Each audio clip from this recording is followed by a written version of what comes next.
Good morning, everyone. Hello, welcome. Thank you. Thank you for the energy. Okay, 9 a.m. I know we just all woke up. We were here since 8 a.m., so yeah, even more tired than all of you here. So yeah, welcome. We'll make a slow start. I think some people are still on the way. We have people joining on Zoom as well. Hi, people on Zoom. I think the camera is not here anyway. So yeah, welcome. To our APFSD side event, Engaging Youth in a Green and Just Economy Transition at Scale. So it's jointly co-organized by YECAP, UNDP, UN Women, UNEP, ILO, and UNICEF. And we are very, very excited today to speak more about the role of youth, particularly young women, girls, and other marginalized communities in a just transition. And of course, we'll also speak at a more ecosystem level. What is the role of other stakeholders in engaging young people at scale in a just transition? So my name is Din Long. It's a Vietnamese name. And in case you are wondering, yes, I have a French accent. I know everyone is asking this question all the time. And I'm from UNDP Regional Youth Team, which is also one of the co-conveners of YECAP, which is a Youth Empowerment in Climate Action platform. And today we'll be together for 1 hour and 15 minutes. We'll end with a group photo, so you can stay until the last minute. And yeah, I hope you enjoyed today. I have a few questions for all of you first before we start. Can you raise your hand if you work on youth engagement? Okay, most people. Can you raise your hand if you work on just transition? And can you raise your hand if you work on youth engagement in just transition? Okay, cool. So the objective is that you are all inspired to work for youth engagement in just transition by the end of the session. So let's get started. We'll have a lot of inspiring speakers today. The first one is joining us virtually. You can already see the preview here. So yeah, let's please welcome Dr. Mohsen Gul, who is a policy specialist for the youth employment and entrepreneurship for the UNDP Bangkok Regional Hub. So he will give us some context about just transition, and he will share the key findings of UNDP's regional study, Powering Women and Youth Enterprises for Just Transition towards Effective Policies and Regulations, which analyzed over 180 policy documents, strategies, regulatory frameworks to provide to identify gaps, opportunities, and best practices to support women and youth-led MSMEs for just transition. So please, let's make even more noise than usual so that Dr. Mohsen can hear all the round of applause.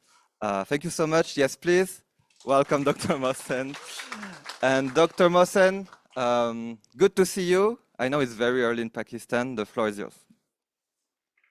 Thank you so much, Dinlong, and a very good morning from Pakistan. I'm visiting family, so this is exciting times and really excited to wake up a bit early and speak to all of you today. I know it's a mouthful when Dinlong said just transition, youth, women, and everything we're trying to do in one go. But I'll take this next 10 minutes as an opportunity to give you a one-on-one on why we are in the room and why should some of the key stakeholders that we are focusing on are important to focus on. Well, I was intrigued when I looked at the title of the session again this morning. It's at scale remains a very important part of the discussion today. We've been talking about just transition or youth engagement or sustainable and green economy in pockets here and there.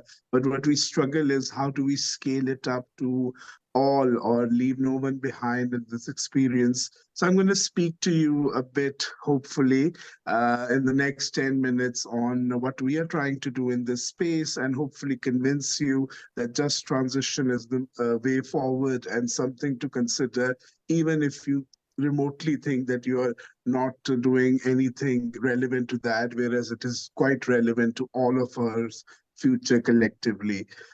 So one of the big facts that I have to throw to you is about micro, small, and medium enterprises, in short, MSMEs, which make 96% of businesses across the region in Asia Pacific, but they make 99% of the economy globally. So in essence, they're the backbone of any economy. So if I say there is no future without MSMEs. That would be an understatement. But dare I say, there is no equitable and just future or to green or low carbon economy or a sustainable economy without MSMEs. That is a claim that I want to convince you is equally important to consider. So preaching to the choir, I'm sure all of you are aware that countries submit these nationally determined contributions every year, focusing on different aspects of how they're going to solve climate issues. And we found that almost only, let's say, 6% in Asia Pacific explicitly focus on just transition, and even less so focus on women and children and youth issues. And unfortunately, often the mention of women, youth is in a single line or a tokenistic mention here and there. And when MSMEs are mentioned, often they're not disaggregated based on very different experiences of a micro enterprise versus a medium enterprise would have in different definition contexts across the region. So it's a difficult group to work with or to understand fully. Because it's so complex and huge, scalability potential remains. However, there are so many factors and problems that need to be considered, trying to make this experience as equitable as an important one. So inclusive growth team, the youth team and the gender team, all of them came together at UNDP regional hub to curate this interdisciplinary study to really understand women and youth-led MSMEs experiences across the region, and to unpack at least from the first step of policy regulation, whether it is at least trying to unpack this issue and trying to do something about it. And what we found is through a methodology we developed of looking at 21 countries in an in-depth analysis of different policy instruments. Now, when we say policies, they can be as diverse as the financial policy of a country or skills building policy of a country versus to gender policies, youth specific policies, green and blue economy specific policies. So we've tried to capture and look at all of these in essence. And what we've really found is that there is start of mention of these in policy documents. In some countries, they're way ahead in disaggregating MSMEs experiences based on, as I said, MSM and then in some cases there is explicit mention of how women experiences in particular can be extenuated. However, there is significant gap in pushing youth-focused or youth-led MSMEs experiences, particularly youth experiences are focusing only at the startup stage or at the skills building level or the education needed for them to start their entrepreneurial journey. However, scalability or maturity of SMEs into larger scale businesses is not something a lot of time young people could be related to in the regulatory frames of the policies that we've looked at. We just did not sit at a desk and look at policies. We went on to in-depth look at 5 countries in particular across the region, which were selected based on a vulnerability index we developed through some work at the University of Cambridge. And what we found out was through in-depth conversations we had with policymakers across these countries and also regional experts, be it a youth expert or a blue economy expert or a green economy expert or a gender expert. And we spoke to all of these people and we recognized there's a dearth of understanding of how just transition impacts MSMEs to begin with. So we started to come up with a framework of thinking, in particular building not onto new work, but existing work of ILO, SCAP. Now, SCAP has worked a lot on MSMEs policy analysis. So we reinvigorated that, adding some more specific regional context. So not just looking at the business environment or the access to finance or access to business development support services.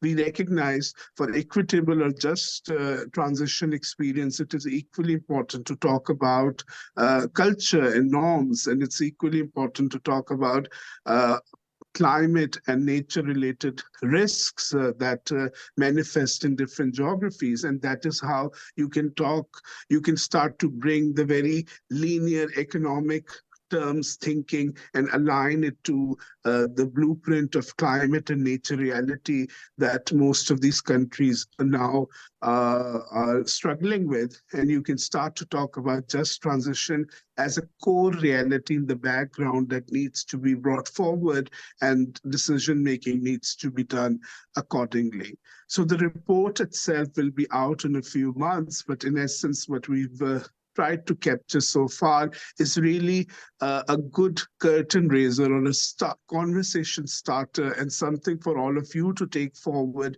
when thinking about green jobs in particular, green skills that are required, what kind of policy and development support that is needed for MSMEs in context of green and blue sectors, how these experiences are so diverse and different from one another that when you think of scalability, you will have a lot of questions to unpack.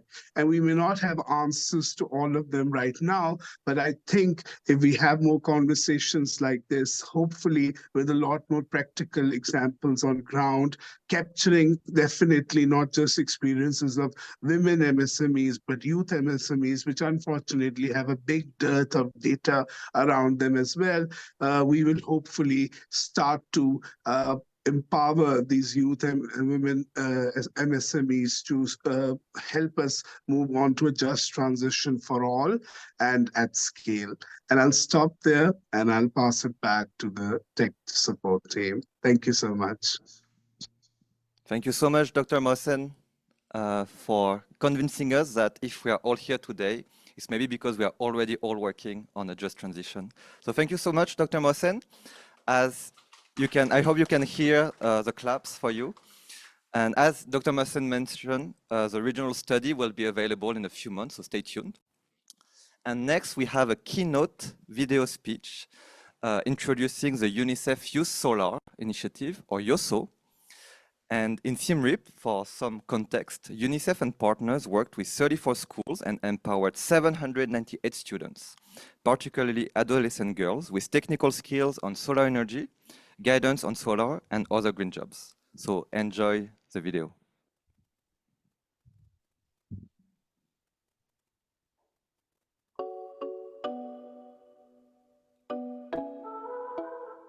We are volunteer for the Youth Solar project. Hello, my name is Pong Rachana. I am the one of volunteer for Youth Solar project. Hello, my name is Pandatina. All we believe that the widespread availability of utilities in our country was impressive. Electricity has become almost universally available for use. But in contrast, after joining the workshop on solar power, it is completely different from what I understood. The use of current power sources has caused significant harm to human health and the environment, leading to serious climate change. And that's why we decided to participate in the volunteer team. Our team of 18 volunteers.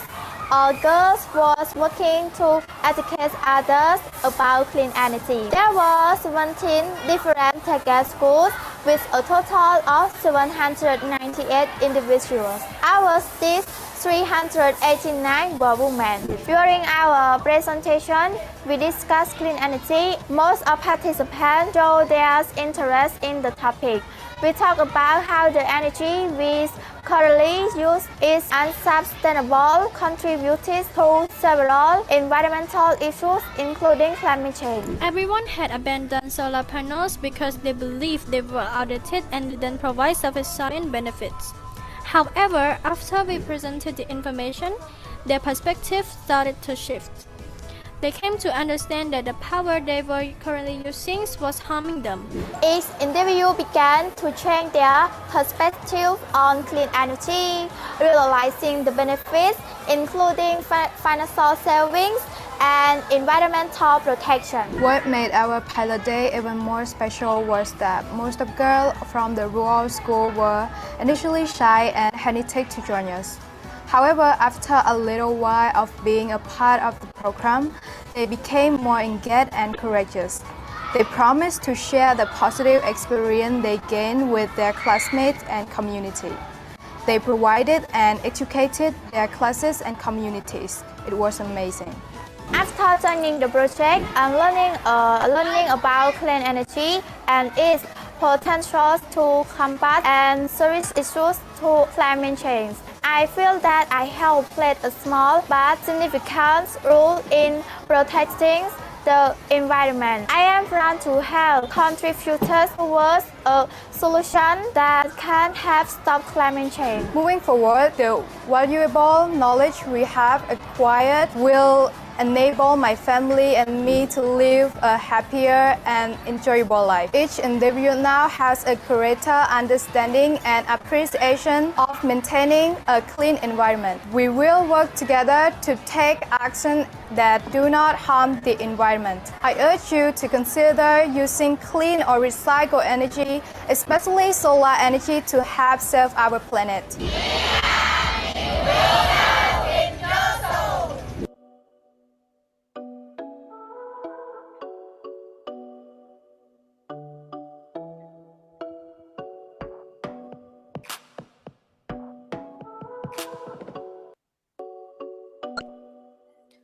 Thank you, Rachana and also Rachana for their testimonies.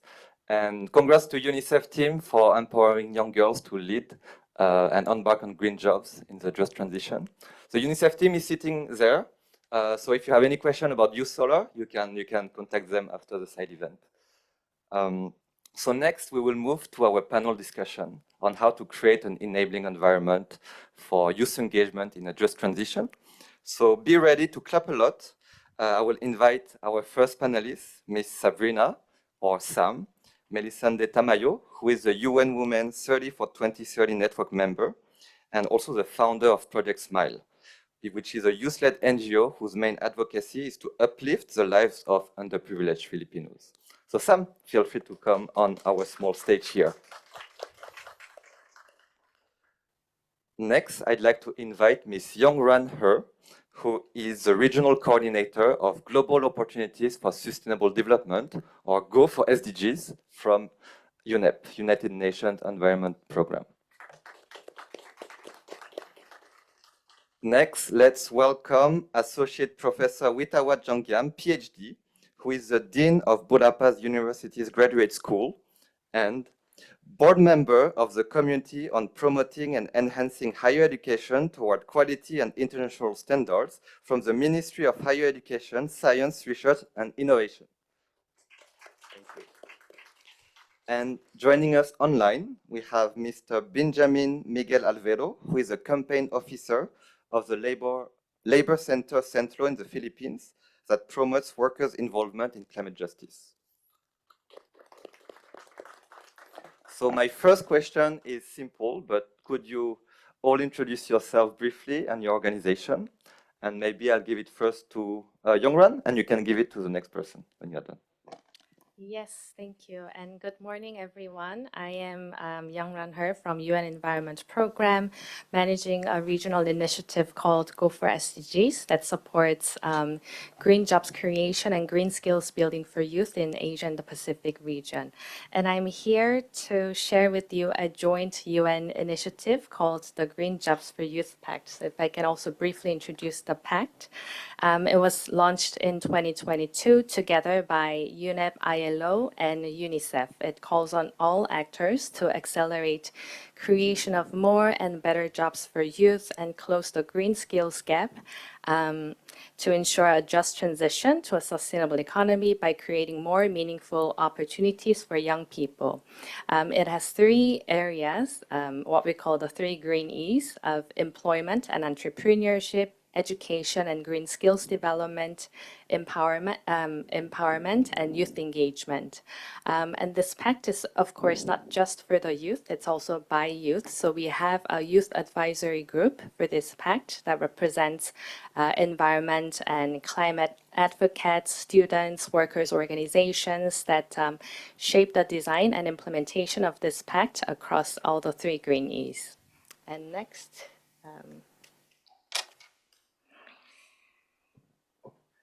Good morning, everyone. My name is Associate Professor Dr. Witawat Yang Yam from Burapha University, and have two mission. The first one is the Dean of the Graduate School of Burapha University. The next one, am the board of in the Ministry of Higher Education, Science, Research, and Innovation. The board that I'm working for is the board that to make the university in Thailand University to be the international standard. And now today, our mission is to boost up the Thai higher education institution to do the mission of the SDG. And every university have to have the mission to particular making 4 mission of SDG. First one is teaching, second one is research, and third one is stewardship, and the last one is the outreach. So I will talk in the second question later. Thank you. So hi everyone, good morning. I'm Sam from the Philippines. I recently returned back to Manila after completing my master's in the UK as a Chevening Scholar. So I'm also affiliated with UN Women's 30 for 2030 network. I'm here to represent my organization, which is called Project Smile. So essentially, we're a youth-led nonprofit organization, and our main advocacy is to uplift the lives of underprivileged and neglected Filipinos, one act of kindness at a time. Thank you so much, and I hope that we're all able to learn from this very informative session. Thank you. Over to you, Benjamin, online. Thank you. So good morning all. Apologies, I couldn't make it there in person. So I'm Benjamin Alvero. I'm currently the campaign officer of Centro. So the name is very long in Filipino, but roughly translates to the Center of United and Progressive Workers in English. We are a national labor center, meaning a umbrella organization of different workers' organizations, unions, and federations across various sectors and industries in the Philippines and abroad, actually. So we organize workers, Filipino workers in the public sector, in the private sector, as well as in the realm of domestic work. So one of the main highlights of our organizing initiatives actually is in last December 2022, Centro was able to form the first ever transnational union of migrant Filipino domestic workers, representing Filipino migrant workers in various countries, since our country is well known as a labor exporting country. So it's very important for us workers to be able to represent our brothers and sisters in as many places as possible to fully ensure the protection of labor rights. Thank you so much, everyone. For my first question, let's go to the Philippines with Sam. So Sam, with Project Smile, you have worked a lot with farmers and fishers communities, for example, who are crucial in a green economy, but are widely affected by the impact of the climate crisis. You have also worked with young women, indigenous communities who are also impacted the most. So from your perspective and experience, what would you say are the ground realities and the challenges in engaging these communities in a just transition? Yeah, thank you so much for that question. So, for those who are unaware, the Philippines is actually known as one of the most mega-diverse countries. But unfortunately, at least 70% have been lost, mainly due to human intervention. Women, indigenous people, and other vulnerable groups within the farming and fisherfolk community bear a disproportionate burden on the impacts of climate change. So as we all know, women as primary caregivers face increased responsibilities within their households. Additionally, they don't have that much access with respect to financial resources, support networks, and other information. Meanwhile, Despite being stewards of biodiversity, the indigenous people are often neglected and they face marginalization and exclusion from decision-making processes. And as a way to help address this very complex situation, my organization spearheaded a campaign called Hapag Kapwa. It's essentially a play on words and it invites people to come together at the dining table per se, because as we all know, food is very much essential in all of our lives. So under this campaign, we worked together with the seaweed farming community in Karamoan, and we asked them directly how we can add value to their lives. So since conceptualizing it in the middle of the pandemic, we've already provided them with tools essential for their livelihood, such as kayaks, motors, seaweed propagules, and other relevant equipment. Based on our conversations with them, here are just some of the grounded realities and experience that they go through on a daily basis. So number one is socioeconomic vulnerabilities. So farming and fisher folk often face these issues, particularly poverty, lack of access to credit, and limited alternative livelihood opportunities. For instance, the fisher folk we got in touch with or are directly engaging with have expressed that during the pandemic, a lot of them were really unable to put food on their tables. And this is because aside from seaweed farming, they also relied heavily on tourism. So obviously in the middle of the pandemic, not a lot of people would visit their islands, hence they don't have a source of income. Second, they experience difficulties when it comes to resource rights. So conflicts over natural resources pose a lot of pressures. So for example, we have here rising geopolitical tensions, which have caused some fishermen to discontinue their activities. So for us, meaningful engagement requires addressing these issues and protecting sovereignty so that we can also in the process recognize the rights of these individuals as well as the local communities. Finally, there's social and cultural dynamics. Farmers and fisherfolk often have rich cultural traditions and social structures that shape their relationships with the environment. And as we sat down with the seaweed farmers, it became very clear to us that this was not a job, just a job for them. This was their way of life. And many of them have been planting seaweeds for decades and they plan to pass it on to their children. Incorporating local perspectives and values into transition strategies is essential for ensuring their relevance and the effectiveness in supporting the Sustainable Development Goals. Thank you so much, Sam, for sharing the realities on the ground and the three challenges that the communities you work with face on socio-economical vulnerabilities, resources rights, and social, cultural dynamics. And very important to highlight, as you did, that the work that the seaweed farmers do is from generation to generation. They have always been doing this, they know how it works, and it definitely needs to be valued in a just transition. For the next speaker, let's stay in the Philippines with Benjamin.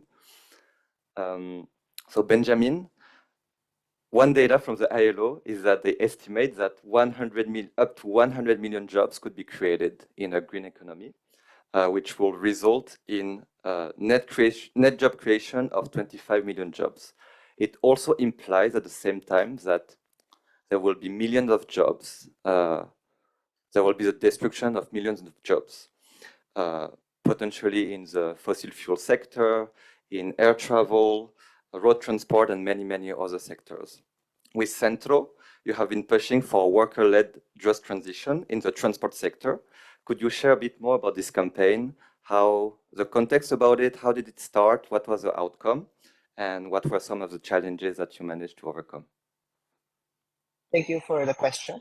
So to start, to preface the explanation as to why workers are really intimately involved in questions of just transition and climate justice, is the fact that workers have a very important social role. We argue within the trade union movement that workers are the prime generators of wealth and value in any society, meaning to say that without workers, economic services, profit value will not be realized. So that means that working people, wherever they are found in the formal sector, the informal economy, and even in our homes, have a very important social role, which means that social decisions, political, economic decisions that do not involve workers risk catastrophic or tragic social consequences. And the same applies for climate change and climate crisis. We know that we need to address climate change, but there are many ways to go about it. There are good ways to go about climate change, and there are bad ways to go about climate change. And not involving workers who have an important role in society in this process, in the process of transitioning away, for us, invites disaster. This is why the concept of just transition was developed by the global trade union movement to assert that as we transition to a low carbon, or as we transition away from fossil fuels, we have to recognize that this process must involve workers, their communities, and their employment, because without the support of the vast majority of people, how can we seriously transform the way we organize economic activity, the way we organize global interaction and global cooperation? So that's the context of just transition. In the Philippines, our main struggles for climate justice are twofold. One is the struggle for energy democracy, so the assertion that public utilities, that social services must remain in public hands to ensure that they service the public primarily. Second is the struggle for just transition, and this is most played out in our transport sector, because for context, in the Philippines, the Philippine transportation system is very much in crisis mode at this point. For example, one of our most iconic means of transport, the jeepney, is actually repurposed World War II era surplus jeeps from the US military. So imagine that a big chunk of Philippine transportation came from excess materials left by militaries in the 1940s. So that obviously that has to change. But the problem, as with many cases of modernization, as with many cases of transition, is that usually in the guise of acting for the environment, these processes tend to marginalize and displace people who are actually most in need of these initiatives for transition. For example, the Philippine government pushed for jeepney modernization strongly in 2018, but its premise would automatically disqualify most jeepney drivers and operators from complying. For example, modern jeepney units require a capitalization around at least 1.5 million pesos. So for jeepney drivers and operators who work in the informal economy, they can't afford this. So they will, by design, they will not be included in the modernization process. So to respond to this, we organized jeepney workers, we organized jeepney operators, and asserted that yes, we agree that jeepney modernization is necessary. Yes, we agree that we have to have a modern transportation system, one that is environmentally friendly, one that has no fossil fuels involved, of course, but that process must include workers in the center. That process must be worker-centered. Why? Because without workers, you will not have the social majority, the social support necessary to push for all of these difficult transitions, to push for all of these difficult questions.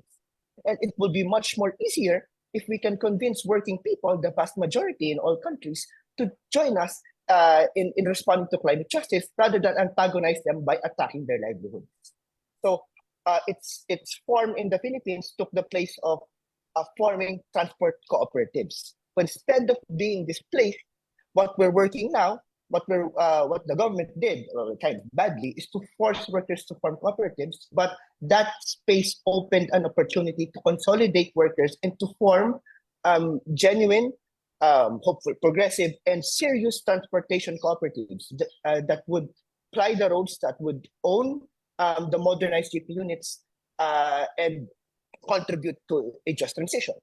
So it's peculiar because should jeepney modernization succeed in the Philippines in a worker-centered direction, then we could have a significant sector of a modern economy directly managed and controlled by working people directly. So ordinary people would have a direct means, stake, and contribution to efforts at just transition and climate justice. So that's what we are doing in Center right now. We're trying to consolidate and organize and help jeepney drivers and operators transition away from old, dilapidated, unsafe, and unhealthy, and environmentally unfriendly vehicles towards modern e-jeepney units that would provide a public service for all Filipinos. So that is the premise. So for us, it's not a battle between commuters and drivers and operators. It's a joint project. How do we move forward together? So maybe I can end with that for now. Thank you, Kuya Benjamin, for sharing, and maybe reiterate your message that a just transition should involve, include, and collaborate with workers, because workers are the prime generators of wealth, as you mentioned.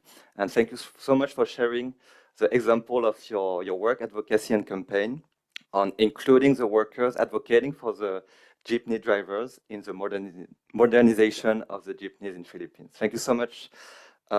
Since Sam and Benjamin mentioned about partnerships, collaborating with the local communities, I wanted to maybe ask Yongran, so from UNEP, since the pact, Green Jobs for Youth Pact, is by nature a multi-stakeholder pact, multi-stakeholder partnership, so along with ILO and UNICEF, but also you are bringing and convening like all stakeholders possible, right, from the government, private sectors, etc., etc.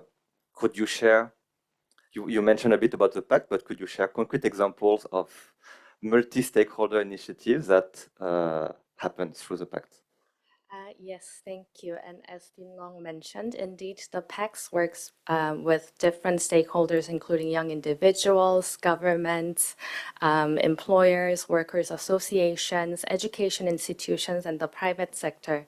And multi-stakeholder engagement is such an important element in our work, as it allows us to tap into diverse expertise, ensure inclusivity and equity, and also enables us to increase sustainability and long-term impact, and to promote replication and scaling up of best practices. So in rolling out the pact in Asia and the Pacific region, we started by convening different stakeholders to come together.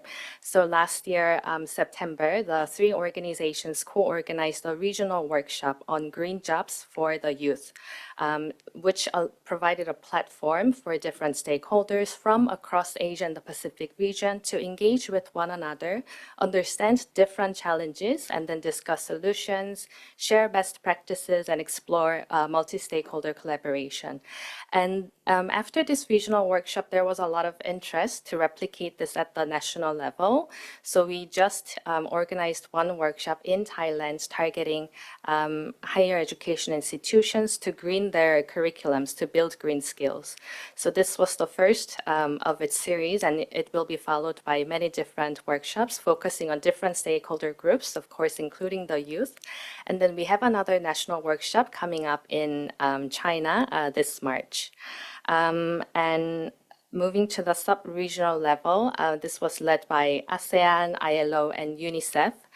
There was ASEAN Regional Dialogue on Young People's Skills, Employability, and Transition to Decent Work in ASEAN last October. The dialogue produced a joint recommendation calling for active and meaningful engagement of young people to ensure just transition to a circular economy, to a sustainable economy. And the recommendation areas have including youth, in creating an inclusive education system, in promoting entrepreneurship, and in developing policies. And one thing I would like to highlight is on intergenerational dialogue and collaboration, because as much as it is important to collaborate horizontally involving different stakeholders, I think it's also important to work vertically with different generations, as this enhances skills and employability and transition of the young people to decent work. Thank you so much, Yongran. Yeah, I really love the sharing, especially the, not framework, but the structure of the pact, which happens not only at regional, but also at national, subnational level, with the objective of sharing the best practices, replicating and scaling what works, and documenting what all the partners are doing.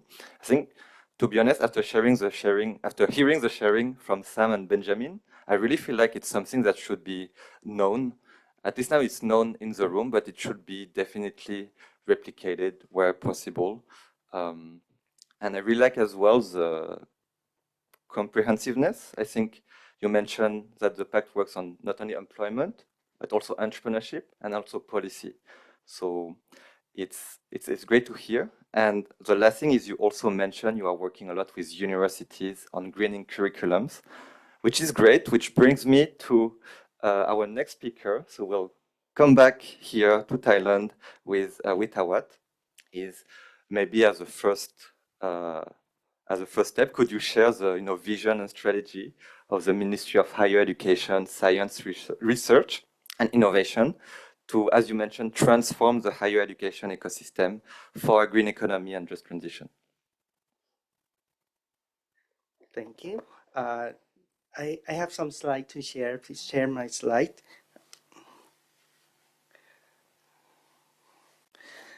All right.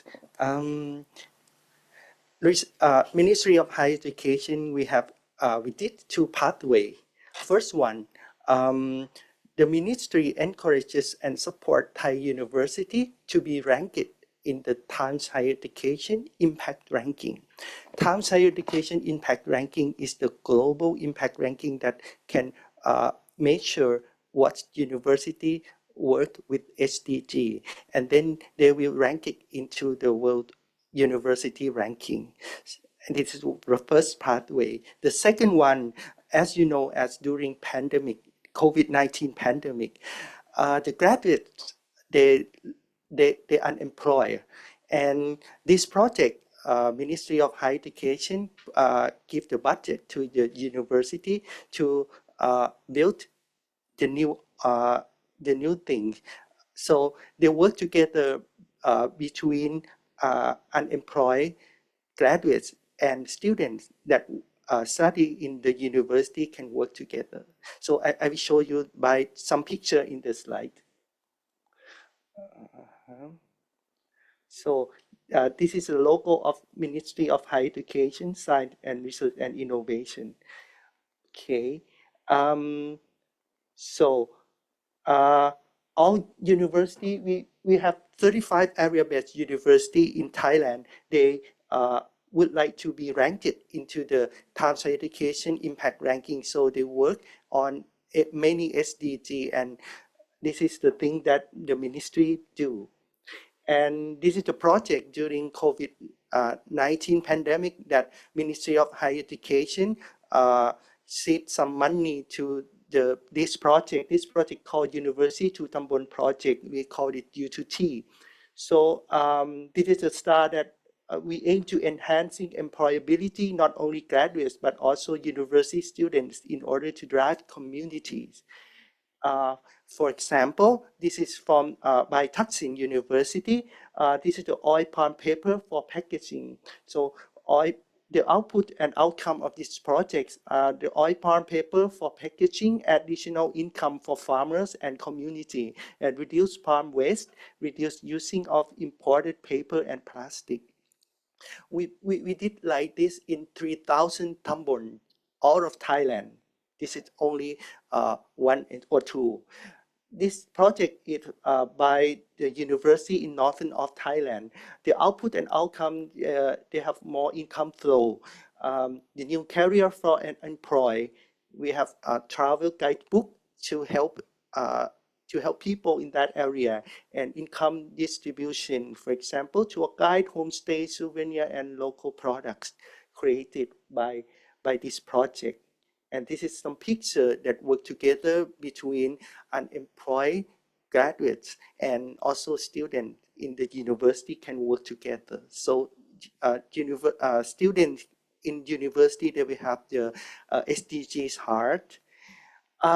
We have some surveys last year in 2023, we surveyed for the fourth year students in the university, and the data we will support university to decide the effective SDG related project and activity that produce the required student outcome. This survey launched last year, and we have 4,544 respondents from 94 out of 158 universities participated in this survey. 1 in 3 students felt that volunteering and community service is the most beneficial activity for furthering their understanding of sustainability. 84% of students agree that their university education has equipped them with the necessary foundation to live their life in a sustainable manner.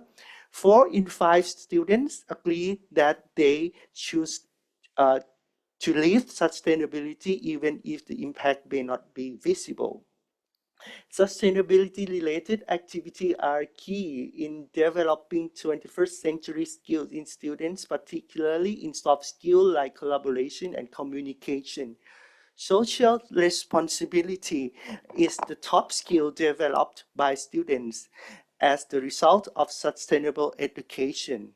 77% of Thai students are confident in their employability post-graduation. Students, 86% who underwent the university to UTT program were more confident in their employability as compared to their peers. 70% of students expressed interest in seeking employment opportunities in sustainability-related industry. 82% of students were keen to explore entrepreneurship opportunities in sustainability-related fields. 83% of students have obtained sustainability-related experience through their work, placements, and or internships. Yeah, this is some survey. This is the details. For example, the question, which of the following skills have you developed as a result of your course or participation in sustainability-related activities during your university study? 69% tell that collaborative skill they get. All right. Yeah, I will share you like this. Thank you very much. ขอบคุณครับ Thank you so much for sharing. I like how you are working on supporting universities across the country to, I mean, not only, be part of the Times Higher Education rankings, or which is related to SDGs activity, how they green the curriculum, but how you make it students driven, right? So you ask the students, you survey the students to know what they have learned, what they like to learn, what they would like to see the university doing, and also, push, encourage the students to be innovators, entrepreneurs. So it's very, very nice. And the last thing maybe to highlight is, of course, we cannot speak about youth engagement, just transition, green jobs without speaking about green skills. So thank you about mentioning the skills development part. And also, last thing to highlight is when we speak about green skills, we might think of always, technical, climate, environmental skills. But I really like the highlight emphasis on 21st century skills, all the soft skills that are more than ever needed in sustainability, green jobs, career, but in a just transition. So thank you so much. Next, I wanted to come back to Benjamin, I think, because now we've been speaking about the role of youth, and I wondered in your context, Benjamin, what was, how do you engage youth in Centro's activities and campaigns, and how do you see the role of youth in a worker-led just transition? Okay. Thank you for that. Broadly speaking, we in the trade unions have a very huge importance on engaging with the youth. One, logically, because most young people will eventually transition into the world of work. So there is there's a logical interest for trade unions to involve themselves in engaging with the youth, in engaging with with young people's issues. Again, because the vast majority of the youth today will eventually become the workers of tomorrow. And many working people today are still part of the youth. So there are necessary interlinkages in lived realities, aspirations, and collective objectives, socially and politically speaking. Second, that a close relationship between organized and politicized and active workers and youth has historically been instrumental for pushing for democratization, pushing for economic distribution, and fundamental transformations in various societies. So we view the youth movement in particular as a net positive gain for social progress, for inclusive development, and for achieving a long wanted for social aspirations such as climate justice, etc. Now, returning back to the practical day-to-day work, youth activists, youth trade unionists are very important because they help trade unions, for example, remain abreast of contemporary developments. We can keep in touch with, we are better able to articulate and communicate workers' demands if we understand where the youth are coming from.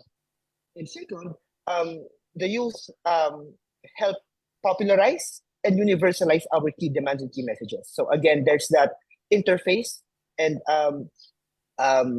support, mutual support for common struggle. So for example, without the involvement of the youth, either as communicators, either as volunteers, or either as simple allies, in our campaign for a just transition in transport, then it's so easy for these important conversations to stay limited in scope and in space. So for example, without the youth, I can imagine the discussion on just transition being so limited within the trade unions, within those already organized, within certain bubbles. So having that interface with broader sections of the youth allows us to reach more people, to convince them that it's very important to talk about climate change and just transition on the basis of actual organizations, actual communities moving on the ground. So I guess that's how I would answer it. So without the youth, it would be impossible to communicate and to organize ourselves away from the present climate crisis that we face. Thank you so much, Benjamin. So I know that there is a organic, logical aspect, right? Because many workers are still youth, and many youth will eventually become workers. But the main thing is also how the youth movement, collaborating with your campaign, is amplifying your advocacy, your activities beyond, I would say, as you mentioned, the bubble of the union, but make your campaign more amplified and more with a bigger reach. Again, let's stay in the Philippines. I'll come back to Sam. You mentioned just before your project and program with the seaweed farmers. I think, I'd like to maybe dive a bit deeper into that and ask you, because you also worked with young women and girls, you've done a lot of collaboration with grassroots communities. So before I ask you a bit about the challenge and the realities, now if we move on to the solution part, if you could share how did you structure this collaboration, but more importantly, what could be scaled, replicated in other countries through maybe the Green Jobs for Youth Pact. Over to you. Yeah, thank you again for that question. So I just want to preface my statements by saying that Project Smile is composed roughly of around 600 ambassadors, members, and volunteers. And I'm very proud to say that our current executive committee is actually led by young women and girls. In fact, our current chairperson and vice chairperson, they're basically a tandem, are driven by women.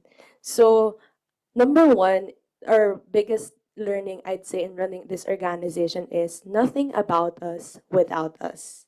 So this statement was shared to us by one of our mentors during our early years in running the organization. And since then, we've embraced a co-design and participatory approach in everything that we do. So by fostering a sense of belonging and ownership, our projects become more sustainable and more impactful in the long term. Second, at Project Smile, we actively nurture an environment wherein young women and girls feel seen, heard, and valued. So, as a youth led organization, we prioritize the well being of our stakeholders and most especially our volunteers because they are at the heart of everything that we do. Finally, we open up opportunities for growth and development. So this can include mentorship programs, leadership training, and other platforms to share success stories and innovative ideas. So with respect to how these efforts can be scaled, we are actively looking into the following. So first and foremost is the formation of multi-stakeholder partnerships. So we recognize that we may have limited resources, so we engage with other companies, whether that be multinationals, MSMEs, startups, and other entities whose visions align with ours.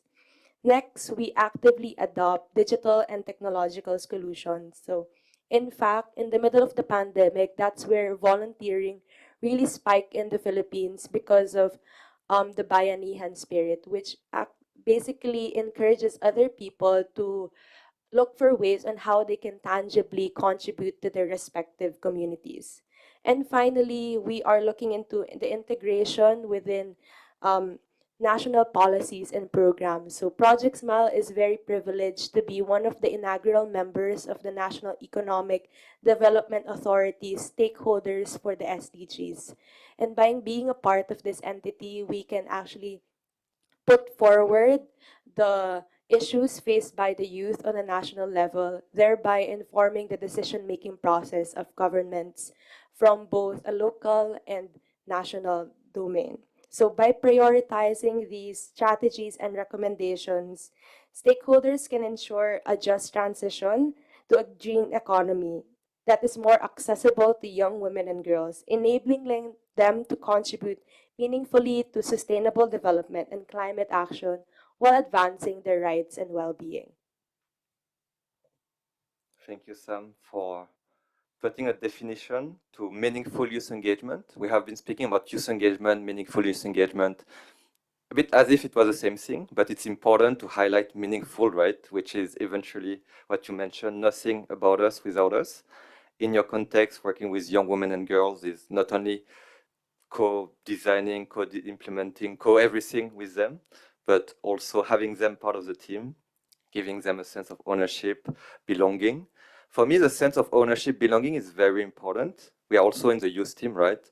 And most of the time, you cannot put in a product, any numbers about sense of belonging, ownership, but it's very important to build this trust, even if it's hard to track, hard to put in any proposal. It's very important to think about it and to incorporate that in the work that you do, that we all do for just transition. And yeah, it's also great, the last point that you mentioned, that through all of that, you can also reach the policy space, right? Represent the voices of the communities you work with at the policy level. So that's great. I wanted to go back to Witawat. I think earlier you mentioned a bit about some examples that universities have done, to empower the students. And maybe if we focus on your own graduate school, so Budapest University Graduate School, could you share, maybe you have shared a bit about the how, but could you share about the why? Why has the graduate school evolved to embrace sustainability in its curriculum? How has the graduate school done it in order to empower students for a green economy? Okay, so the main mission of the graduate school is not like the undergraduate school. Undergraduate school, they have some course like the course or curriculum that make the SDG into the curriculum or green economy to the curriculum. But the graduate school is focused on research. So the main point is that the graduate school students have to come to the graduate school to do the research, thesis, dissertation, something like that. So I think that the most important thing to solve is that they have to solve the problem of SDG problem in one particular problem. I will I will show you some example. For example, the problem that we are facing now is the PM 2.5. So there are many disciplines can help and solve PM 2.5 problem. For example, in students who study in material science, they can develop filtration technology indoor. How can filter the PM 2.5 indoor? This is the how students in material science do. So how about the PM 2.5 can make with students in nursing? In nursing, they can research about health impacts in long-term exposure of PM 2.5 to people. This is the student of nursing. For how about chemistry? Chemistry can do is, for example, investigation sources and chemical composition of PM 2.5 particles in various settings. This is a student in chemistry. And how about biology? Biology study about impact of PM 2.5 on ecosystem and biodiversity. They have some impacts or not. How about the people about electrical engineering? They can develop the real-time low-cost sensor monitoring PM 2.5. This is that way. The student in laws, they can help this. The laws, they can have some research about effectiveness of reduction strategies and policy. And lastly, about marketing and communication, they can have some small research about effectiveness and awareness campaign that people awareness about PM 2.5. So that's all discipline, all other specialists can solve one particular problem in with their own specialized, something like that. This is a graduate school can move can make the skill of students to do the research to solve the problem. Yeah. Thank you so much. Yes, earlier you mentioned that, you showed examples of universities empowering students to become innovators, entrepreneurs, and now you're sharing that you're also empowering them to become researchers for the SDGs. And thank you so much for sharing the example on the PM 2.5. For the last question, before we move on to the Q&A, to Young-Ran, you have mentioned that the pact has very ambitious goals, right? And is based on partnerships. Maybe my question to open a bit is how can, since most of everyone in this room here virtually work on just transition, how can everyone be involved, contribute to the pact? And also, how can the pact add value to everyone's work here?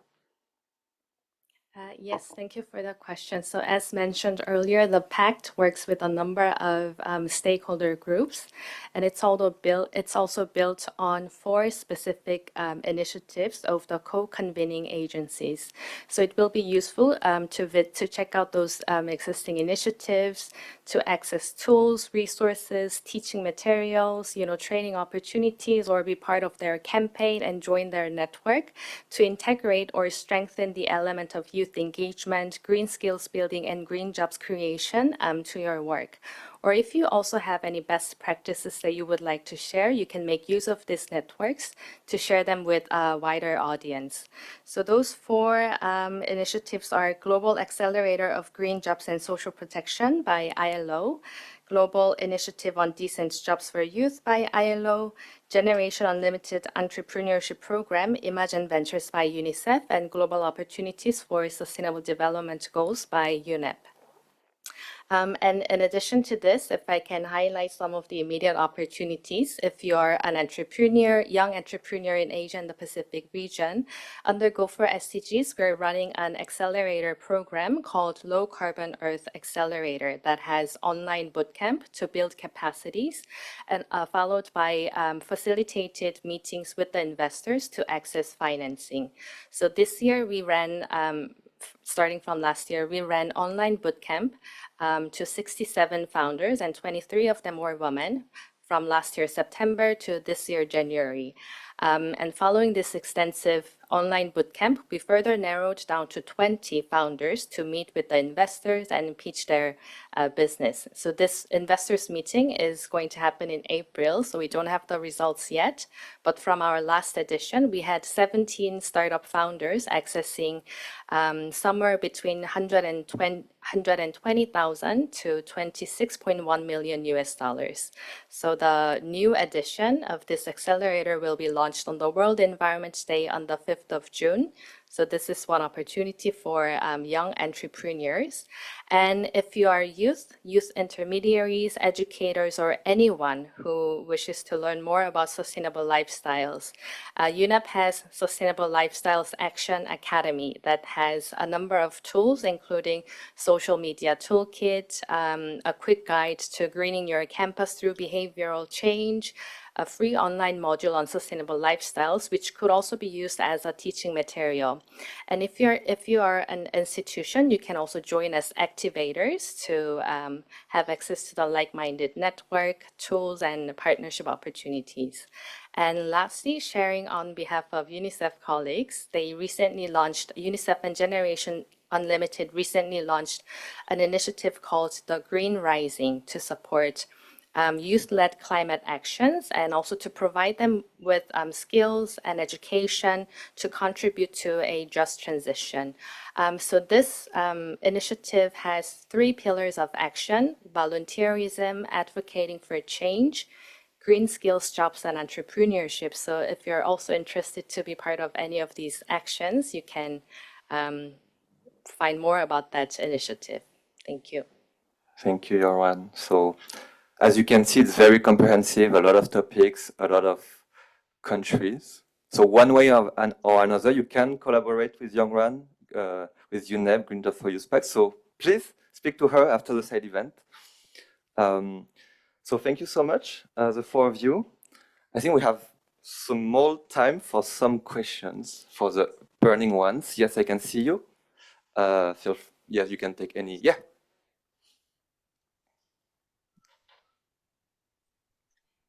Hello. Okay. Hi, my name is Disa. I'm from Indonesia, but currently working in think tank organizations in Japan. I have a question to Sam.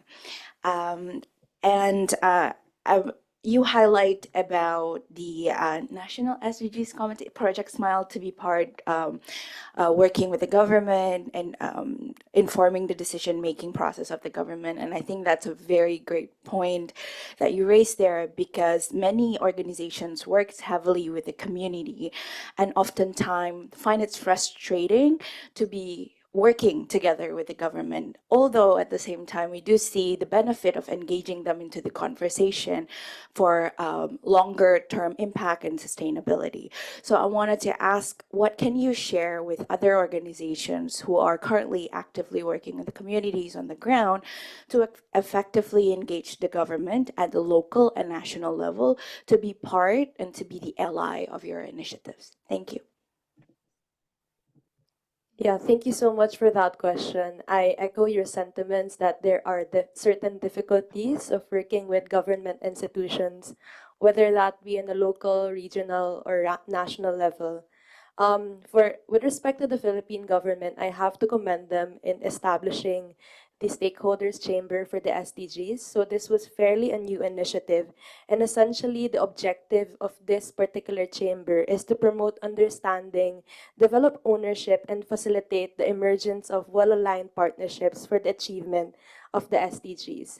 And this stems from their understanding that in order to really attain Agenda 2030, we have to engage with different parties, whether they come from private, public, the academic, and even civil service organizations.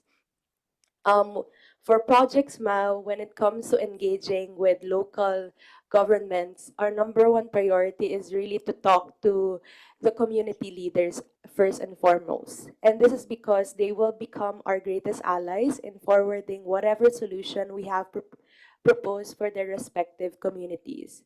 And once we've gained our trust and their trust, that's when we start approaching the local officials that are in charge of their particular localities. So it's really a matter of involving them from the ground up, because once they have direct constituents involved, then these particular LGUs will be more likely inclined to work with us. As for the national level, in our experience, this is when the engagements become more formal, and we really have to be invited and involved in the meetings that they're having. So it is important for us to build credibility and to be able to tell them that we've done this for this particular city, and perhaps we can come up with ways on how we can scale these efforts. And by doing so, I think it's a lot more effective rather than just approaching them and doing some sort of like cold calls in the process. So at least that's what for us in Project Smile, but I also have to highlight that everything is still a learning experience for us as a youth-led organization. Thank you so much, Sam. Yeah, we'll have time for one more question, so maybe I'll go to you. Thank you. My name is Wayne Nellis. I'm a visiting scholar with Chulalongkorn University School of Agricultural Resources with my colleague here. And I have a maybe kind of somewhat technical question for Dr. Witwat. I was actually quite surprised by some of the results of the student survey. One element anyway, and I forget the exact percentage, but it was 79, 80% students said they had adequate skills, green-related skills for going on to pursue their career or work or entrepreneur or whatever. But I'm a little skeptical about those results, and also your sample size and also your methodology. So I'd like to be, I'll go to try to find that survey and try to look at it a little more closely. But if you can speak a little more about the methodology and also the sample size and I don't know, I'm a little skeptical about some of the results, because universities we do a lot about this issue of universities, and we've found from some of our own research that they're not always they're not always teaching or doing enough research in certain areas that we think should be more of a priority in the sustainability area, including SDGs, etc. So I'll stop there and let you respond. Thank you very much. It's just a pilot result. So we collaborate with Times Higher Education to survey like this. So last year we distribute the survey to students out of Thailand in 150 universities, and only 94 universities reply, and they have only 4,000 students, I think.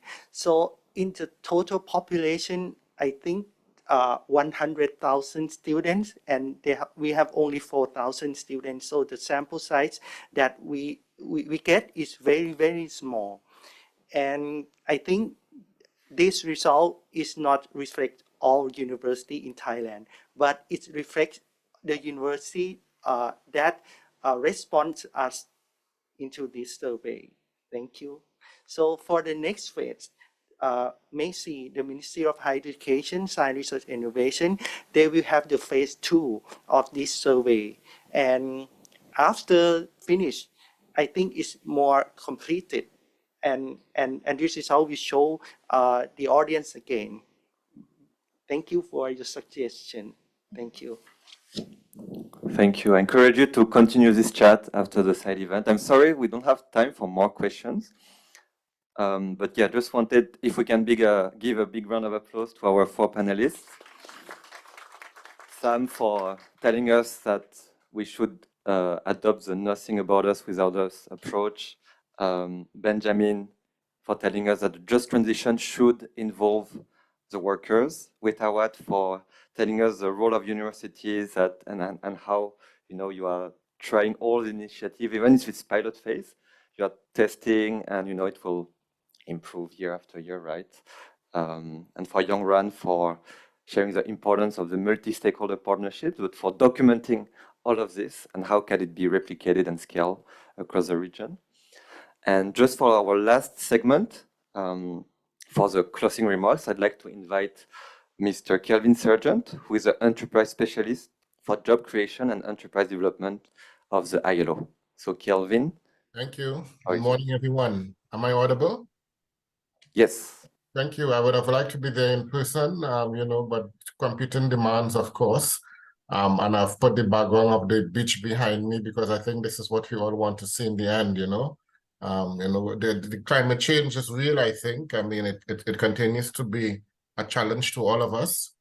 We've seen the impact on the weather. We've seen, the sun is getting hotter, the winters are colder. We've seen issues of coastal erosion, and I have seen it as myself. All of these things I have seen myself.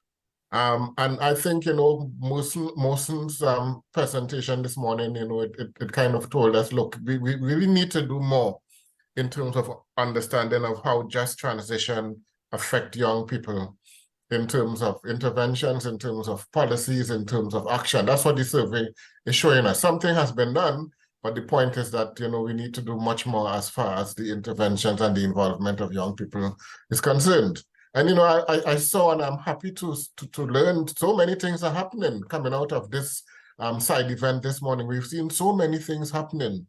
Really, and young people are really, really involved, and I'm so happy to see young people involved in all of these issues. The Youth Solar Project, for example, to get the youths involved, and to understand that, look, apart from fossil fuels and so on, you can actually use solar as a means of adaptation to what is happening around us. I think the Green Jobs for Youth Pact involving the ILO and UNICEF and other organizations about employment and education and entrepreneurship points to the issue of collaboration among UN agencies and consultation as we try to deal with the issues and the challenges of the problem around us.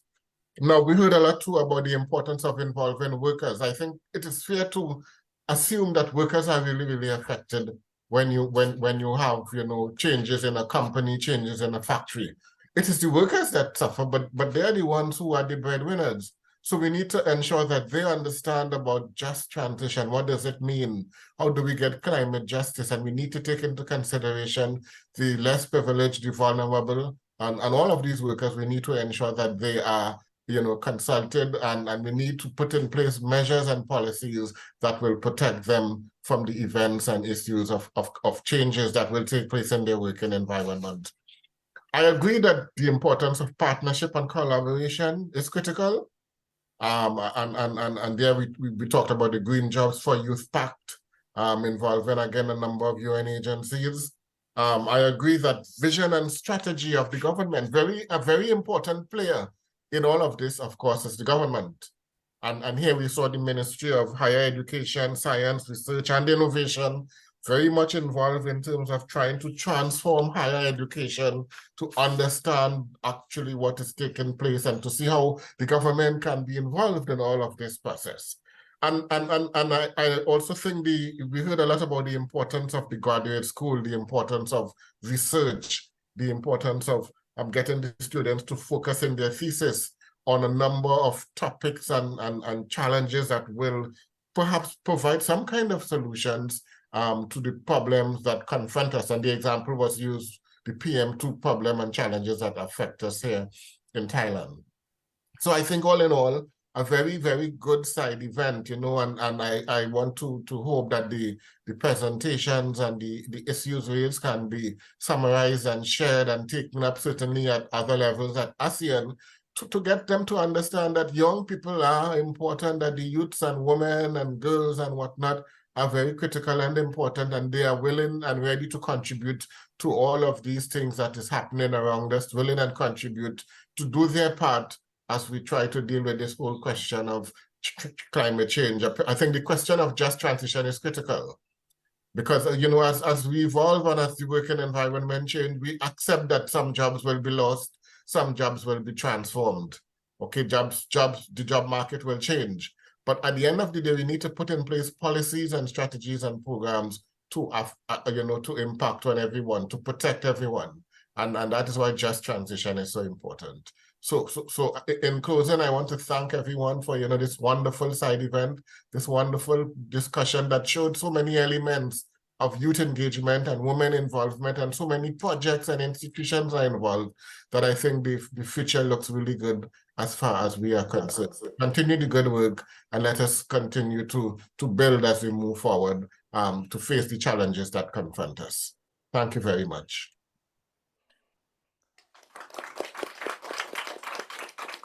Thank you so much, Kelvin. Thank you for the view of the beach. We all like it. And yeah, I couldn't have closed it any better. So thank you so much, Kelvin. Thank you so much, everyone, for joining here virtually.